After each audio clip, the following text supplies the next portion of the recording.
कवि के साथ काफ़ी कार्यक्रम में आप सभी का स्वागत है। अजय कुमार पांडे सर हैदराबाद से जुड़ रहे हैं और थोड़ी ही देर में हम लोग उनकी कविताओं से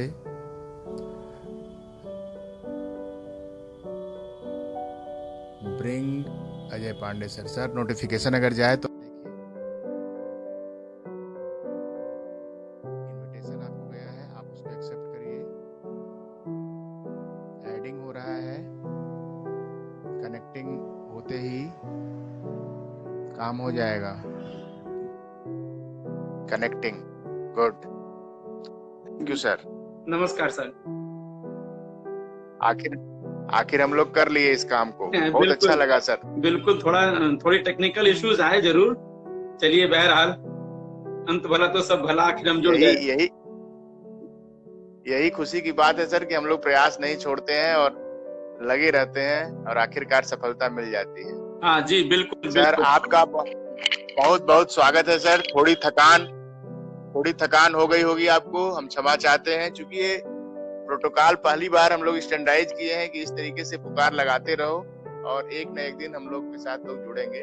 बिल्कुल जी। आप थक गए होंगे सर ट्राई करने में, हम क्षमा प्रार्थी हैं सर। लेकिन ये बड़ा रोचक है, ये बहुत ही रोचक है।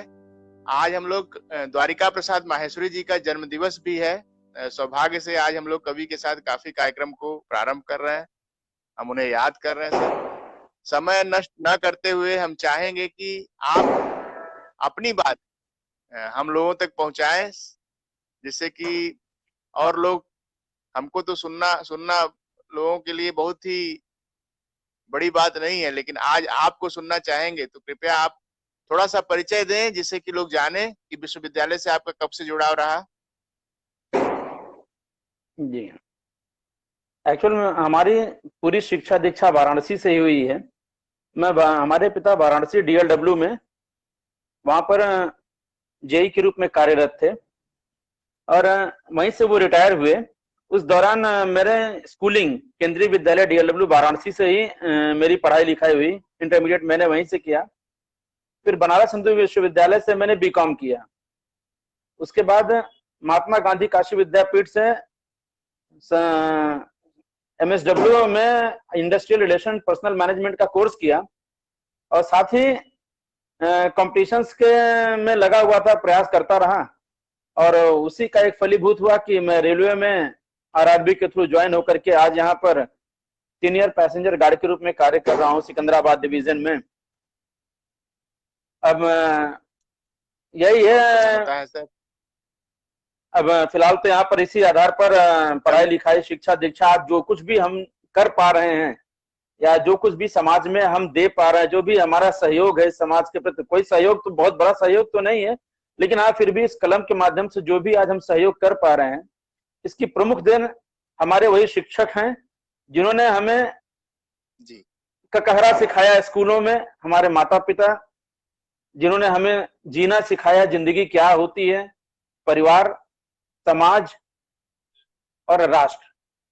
इसलिए जो कुछ भी आज अगर मैं कुछ सकारात्मक दे पा रहा हूं तो इसमें इन्हीं सब चीजों की सबसे बड़ी भूमिका है और यही आग्रह करता हूं कि इसको महत्व मिले। बिल्कुल, शिक्षक और गुरु और माता पिता और अपने से जो बड़े लोग हैं जिनके द्वारा हम लोग कुछ भी प्राप्त करते हैं, हमारा मानना है कि कवि के रूप में जो रचनाएं एक कवि करता है उससे अनंत काल तक समाज की सेवा होती रहती है। उससे जो ज्ञान वाणी, जो विचार प्रवाह मिलता है और उससे बहुत सारे लोग सीधे सीधे कहने पर शायद वो बात न माने, लेकिन कविता के माध्यम से कहने पर शायद वो बात कहूँ बहुत अंदर तक जाती है और उसको कहीं न कहीं एमलगेट होता है, दिमाग में, मस्तिष्क में वो चीजें आती हैं और उसको आदमी करेक्शन कर लेता है। आप अपनी किसी एक रचना से शुभारंभ करिए सर, जिससे कि हमारा ये कार्यक्रम सुखद बने, अच्छा बने। कोई एक रचना सुनाइए सर। जी हाँ, मैंने अभी मुश्किल से 10 मिनट पहले मैंने एक कविता अपनी लिखी है और खासकर इसी उद्देश्य के लिए हमने लिखी है इसको कि हर व्यक्ति के जीवन में साधना क्या होती है और साधना कब सफल होती है, कैसे सफल होती है जी।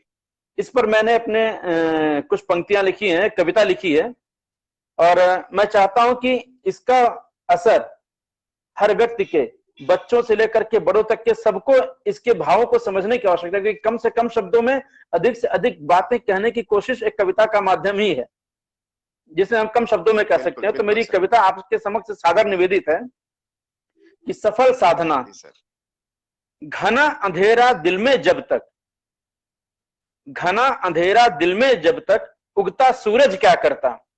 जब तक हमारे दिल में घना अंधेरा रहेगा, सूरज कितना भी घना क्यों ना हो, कितना भी उगे, क्या कर सकता है, उस घनेरे को तो हमें समाप्त करना है। तो घना अंधेरा दिल में जब तक, उगता सूरज क्या करता, चाहे कितनी किरण बिखेरे, कुहरा धीरे ही हरता। चाहे कितनी किरण बिखेरे, कुहरा धीरे ही हरता। मन में जैसा भाव बने हैं, मन में जैसा भाव बने हैं, वैसा ही फल मिलता है। शूल बिखेरे पथ में दूजे, अगर दूसरों के पथ में हम शूल बिखेरते हैं तो शूल बिखेरे पथ में दूजे, अपना पथ भी चलता है। शूल बिखेरे पथ में दूजे, अपना पथ भी चलता है। अगर हम किसी और के रास्ते में शूल बिखेरते हैं तो वो हमारा भी पथ को नुकसान पहुंचाता है, क्योंकि उस रास्ते पर हमको चलते हुए शूल बिखेरना है, तो मैं अपना भी नुकसान करता हूं उस आधार पर। तो कोरी कोरी बातों से, सिर्फ कोरी बातों से, मतलब कोरी कोरी बातों से बदलाव नहीं है आ पाता। कोरी कोरी बातों से बदलाव नहीं है आ पाता। तपे आग में सोना जब ही, सारे जगह को तब है भाता।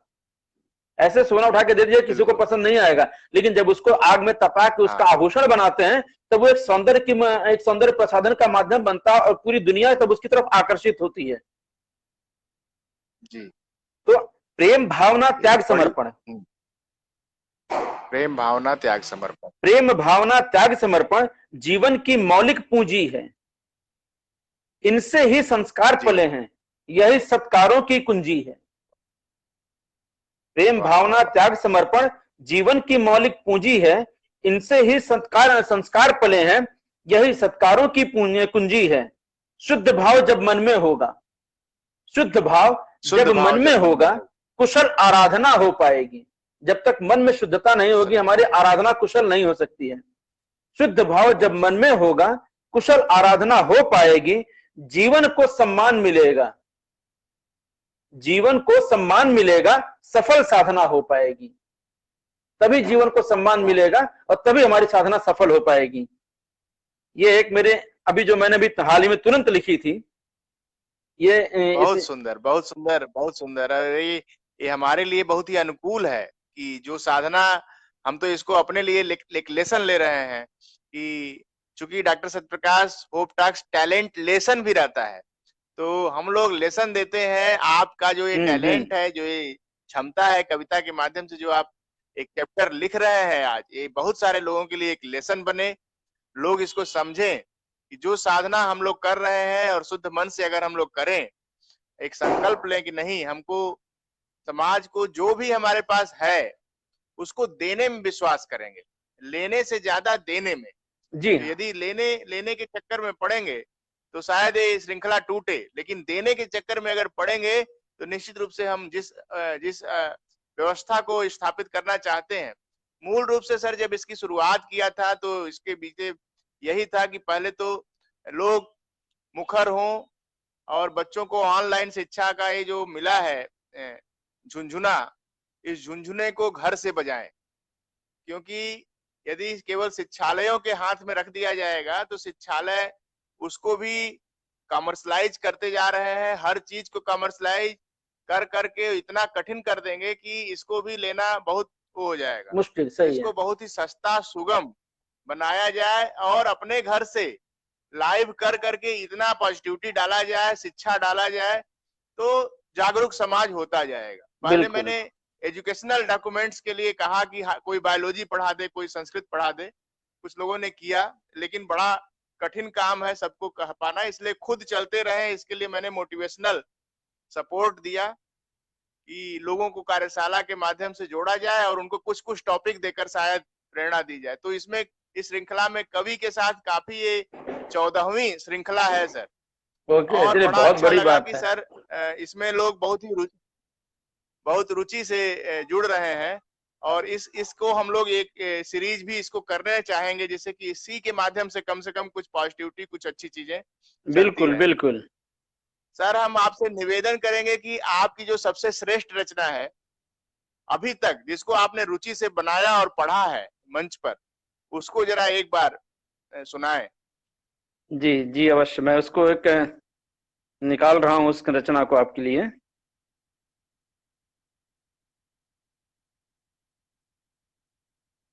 ये मेरी एक रचना है।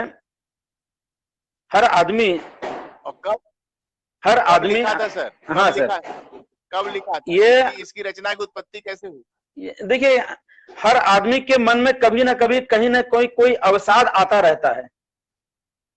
कुछ ऐसी घटनाएं होती हैं जो मनुष्य के जीवन को एक मोड़ दे देती हैं, और वो समझ नहीं पाता कि अपने उन भावों को कैसे व्यक्त करे। तो कुछ ऐसी घटना हमारे साथ भी घटी, और उसको मैंने कविता के रूप में लिखने की कोशिश की कि आदमी, ऐसा ये मेरे ही साथ नहीं है, मुझे लगता है कि समाज में हर व्यक्ति इस चीज को महसूस करता है, और उसके उसी अनुभूति को मैंने पंक्ति देने की कोशिश की है, और उसका नाम है, उस कविता का शीर्षक है मलहम के अवशेष। मलहम के अवशेष, वाह क्या बात। और कोई पहुंचा नहीं होगा सर। तो अब मलहम के अवशेष क्या है, उसको मैंने पंक्तियों में पिरोने की कोशिश की है, जो कि आत्मिक भाव है कि जीवन की अंगनाई में, जीवन की अंगनाई में भाव मिले अतिरेक मिले, जीवन की अंगनाई में भाव मिले अतिरेक मिले, घाव मिले अतिरेक मगर बस मलहम के अवशेष मिले। भाव मिले अतिरेक मगर बस मलहम के अवशेष मिले, व्यंग्य बाण बस सुनता आया। आप भी कोई कार्य जब शुरू करते हैं तो कई लोग उसका मजाक बनाएंगे, कई लोग कहेंगे ये नया काम शुरू कर रहे हैं, इससे क्या फायदा, इस समाज में क्या बदलाव ला लेंगे, परिवार में क्या कर देंगे, इससे देश को क्या भला होगा, फालतू का समय व्यर्थ कर रहे हैं, ये इनको कोई काम नहीं है। ऐसी बातें बहुत कुछ सुनने को मिलती हैं, लेकिन उससे फायदा क्या है, ये समाज को हम देने की कोशिश कर रहे हैं, समाज से कुछ लेने की कोशिश नहीं कर रहे हैं इस माध्यम से। और आप जो कार्य कर रहे हैं ये समाज को एक अच्छी दिशा देने का कार्य कर रहे हैं। तो उस पर है कि व्यंग्य बाण बस सुनता आया, नश्तर दिल पर चुभता पाया। व्यंग्य बाण बस सुनता आया, नश्तर दिल पर चुभता पाया, दर्द चिकोटी का सह सह कर रोता आया हंसता आया। चिकोटी का सह, दर्द चिकोटी का सहता कर रोता आया हंसता आया। वाह। आरोप यहां बहुतेरे आए, आरोप यहां बहुतेरे आए, क्या अपने और क्या थे पराए। आरोप यहां बहुतेरे आए, क्या अपने और क्या थे पराए, जग के तीखे दंश है झेले, पग पग कितने घाव मिटाए। जग के तीखे दंश हैं झेले, पग पग कितने घाव मिटाए, कहने को बहुतेरे अपने। ध्यान दीजिएगा, इस बंद पर ध्यान दीजिएगा। हर व्यक्ति के जीवन में ये परिस्थितियां उत्पन्न हो रही हैं कि कहने को बहुतेरे अपने, साथ मगर जाने क्यों छूटा। कहने को बहुतेरे अपने, साथ मगर जाने क्यों छूटा।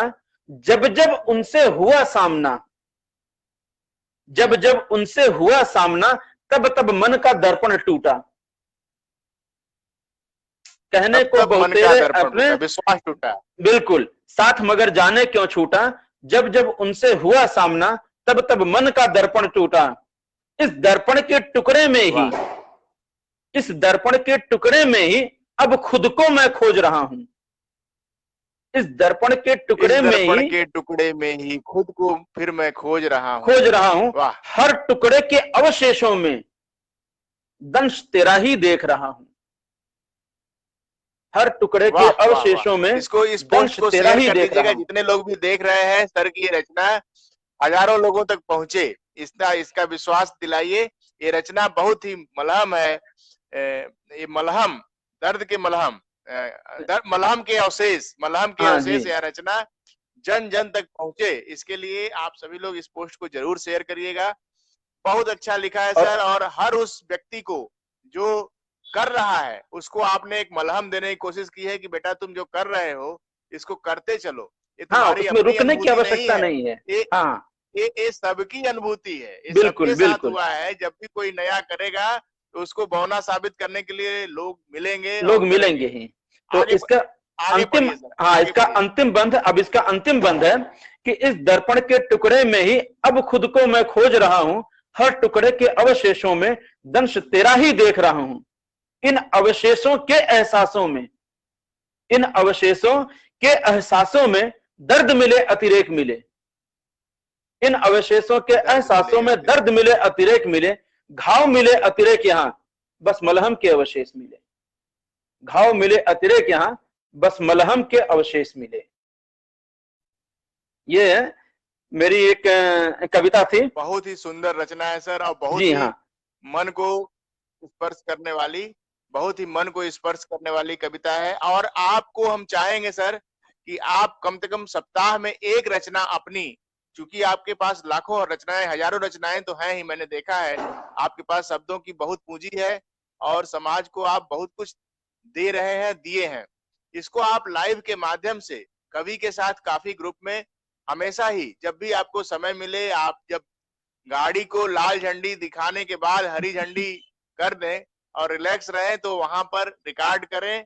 कहीं न कहीं रिकॉर्ड करके अगर आप उसको संयोजित करके रखेंगे और उसको सबमिट करेंगे सर, तो बहुत सारे लोगों को भाव के साथ प्रस्तुत होगा। कविताएं हम लोग लिखते हैं, लोग एक झटके में पढ़ते हैं, उस भाव को नहीं पकड़ पाते कि उस भाव से कहाँ व्यक्ति कहना चाह रहा है। यदि वीडियो फॉर्म में हो जाएगा तो बहुत सारे लोगों को वह भाव भी जाएगा। जी अवश्य। बताइए आगे, आगे कोई रचना सर। हाँ, बहुत सुंदर, बहुत सुंदर। मैं अपनी एक कविता आपके सामने और देना चाह रहा हूं। जी सर। कि हम लोग काशी निवासी हैं और काशी हमेशा मस्त रहने वाला शहर है, और काशी के जो हमारे आराध्य देव हैं वो हमारे नीलकंठ हैं, बिल्कुल, हमारे शिव, हमारे हमारे भारत की आस्था, हमारे भारत की आत्मा। सच कहें तो राम और शिव, हमारे काशी इनके बिना अधूरी है। तो हमको उन शिव से, हमें अपने उन शिव प्रभु से, अपने नीलकंठ से क्या सीखना चाहिए। मैंने वो पंक्तियां लिखी, उन पर एक पंक्ति लिखी, कविता लिखी है कि हम सभी को, हमारे पूरे देशवासियों को क्या समझना है, एक भगवान शिव से हमें नीलकंठ से क्या सीखना है। वो देखिए कि नीलकंठ बनना होगा। कविता है, शीर्षक नीलकंठ बनना होगा, नीलकंठ बनना होगा। तो बहुत किया मदपान अभी तक, विष तुझको भी पीना होगा। बहुत किया मदपान अभी तक, विष तुझको भी पीना होगा। अभी तक विष तुमको ही पीना होगा। मुश्किल हो ये जीवन कितना, हंसकर इसको जीना होगा। माना तुमने रसपान किया, माना तुमने रसपान किया अब तक भरपूर जवानी का, माना तू प्रतीक बना रहा अगणित प्रेम कहानी का, मगर नए इन हालातों को, मगर नए इन हालातों को हाँ तुझको आज समझना होगा। बहुत किया मदपान अभी तक समझना होगा। हाँ, बहुत किया मदपान अभी तक, विष तुझको भी पीना होगा। अब ध्यान दीजिएगा कि इतना कब आसान रहा है, इतना कब आसान रहा है जीवन का मर्म समझ पाना। इतना कब आसान रहा है जीवन का मर्म समझ पाना, पाप पुण्य की सीमाओं को इतना आसान समझ जाना। पाप पुण्य की सीमाओं को इतना आसान समझ जाना, पाप पुण्य की गहराई को फिर से आज समझना होगा। पाप पुण्य की गहराई को फिर से आज समझना होगा। बहुत किया मदपान अभी तक, विष तुझको भी पीना होगा। बहुत किया मदपान अभी तक, विष तुझको भी पीना होगा। वाह, बहुत सुंदर, बहुत सुंदर। जीवन भर मदपान किया पर स्वाद कभी समझ ना पाया। विष की एक घूंट पीते ही, विष की एक घूंट पीते ही मधु का मर्म समझ में आया। जीवन की सब कटुताओं पे, जीवन की सब कटुताओं पे पैबंद लगा सीना होगा। जीवन की सभी कटुताओं पे पैबंद लगाना होगा अब हमको। तो जीवन की सब कटुताओं पे पैबंद लगा सीना होगा। बहुत किया मदपान अभी तक, विष तुझको भी पीना होगा। अब इसके बाद आखिरी दो बंद हैं, तुझको भी पीना। कि जीवन की ये सच्चाई है, विष मधु दोनों साथ मिले। जीवन की ये सच्चाई है, सच्चाई है, विष मधु दोनों साथ मिले। एक हाथ ने थामा मधु को और दूजे में विष लिए चले। एक हाथ ने थामा मधु को और दूजे में विष लिए चले। कुछ भी मुश्किल नहीं रहेगा, बस नीलकंठ बनना होगा। कुछ भी मुश्किल नहीं रहेगा, बस नीलकंठ बनना होगा। बहुत किया मदपान अभी तक, विष तुझको भी पीना होगा। बहुत किया मदपान अभी तक, विष तुझको भी पीना होगा। और इन कविताओं के, मेरी कविताओं के जो प्रेरणा स्रोत हैं, मैं निसंकोच कहूंगा कि मैं ज्यादातर बच्चन जी को, जयशंकर प्रसाद जी को, दिनकर जी को, निराला जी को, माहेश्वरी जी को, मैं छायावादी और इन्हीं सब कवियों को अक्सर पढ़ने की कोशिश करता हूं और मुझे इनमें जीवन का संदेश मिलता है।